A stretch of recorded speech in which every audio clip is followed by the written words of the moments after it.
Pontiac Catalina, Model 21, 1960. For 1959, Pontiac dropped the name Chieftain and Super Chief models for its entry-level model and renamed it Catalina, while demoting the former top-line Star Chief to midline status, eliminating the two-door Star Chief Catalina. The only hardtop for the Star Chief was the four-door hardtop, and expanding the Bonneville nameplate to a full flagship series that included sedans, coupes, convertibles and safari station wagons. In the lower-priced Catalina line, Pontiac division advertising placed higher emphasis on the top trim 2 and 4-door hardtops, convertible and safari station wagons instead of the pillared 2 and 4-door sedan variants, despite the fact that the 4-door sedan was the best seller in this line. The Catalina, though it was the lowest priced full-sized Pontiac, was priced and trimmed below the Chevrolet Impala due to GM's overlapping price structure formula, only a step below the Buick LeSabre and Oldsmobile 88 in trim and appointments, but priced about $100 to $200 less. Catalinas also came standard with more amenities than Chevrolet models and included a larger and more powerful V8 engine of 389 cubic inches, compared to the Chevy 6-cylinder or 283 and 348 cubic inch V8s.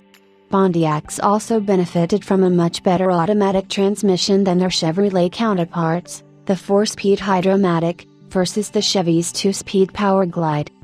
Though the basic Catalina started out with a full rubber mat, it could be ordered with full carpeting, glove box and trunk lights, dual front ashtrays, cigar lighter, glove compartment snack bar, 2-cup indents on the glove box door that could be opened for use at drive-in restaurants, or standard, heater defroster, and a choice of cloth and Morocide vinyl upholstery or expanded Morocide, all vinyl trim, optional. Pontiac buyers could add even more trimmings for a few dollars more by ordering the Decor Group, which added full wheel covers, deluxe steering wheel, chrome pedal trim plates and more. Also offered from 1962 to 1970 on most Catalina models was the Ventura Custom Interior, which was a separate model from 1960 to 1961, which included the interior and exterior upgrades offered with the extra cost Decor Group option, plus a slightly more luxurious interior of cloth or Morocide trims similar to the costlier Pontiac Star Chief or Executive depending on the year. Catalinas and other 1959 Pontiacs were completely restyled on a new General Motors B-body that was shared by all GM divisions from Chevrolet to Cadillac, replacing the previous A-body utilized for Pontiacs and Chevrolets that was used only for 1958. Twin tail fins, 2 on each side, were new and only in 1959. Styling highlights include thin pillar roof lines and greater use of glass for increased visibility. Pillared 4-door sedans feature 6-window styling, while 2-door hardtops were dubbed bubble tops due to the large wraparound bubble windshield and thin C-pillar and large rear window. 4-door hardtops featured flat blade roof lines with an overhang past the rear window. Wheelbases were 122 inches for Catalina and 124 inches for Star Chief and Bonneville inches, but overall length on Catalina was 7 inches shorter than Bonneville and Star Chief at 213.7 inches, 5,430 millimeters. The 1959 Pontiacs featured a split grille, which came about by accident when the styling studio was exploring grille design. Experimentally, a design for a conventional, full-width, oval grille, containing horizontal quad headlights, was cut in two and the halves transposed. With the lights remaining at the extremities, this gave the split center, open-ended look of the 59 Catalina. Along with a wider body came a 5 inches wider chassis in which the wheels were moved out towards the fenders. This not only improved the appearance of the car but led to improvements in ride and handling, spawning the term wide track ride and handling, which Pontiac would use in its promotional efforts for many years to come.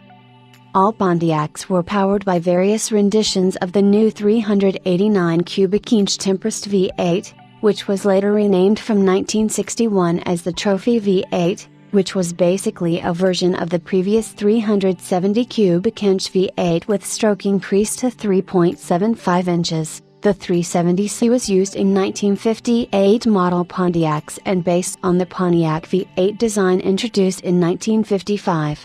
Catalina's came standard with a 235 horsepower, 175 kilowatts, version of the 389 with 2-barrel carburetor and 8.6:1 compression mated to the 3-speed manual transmission.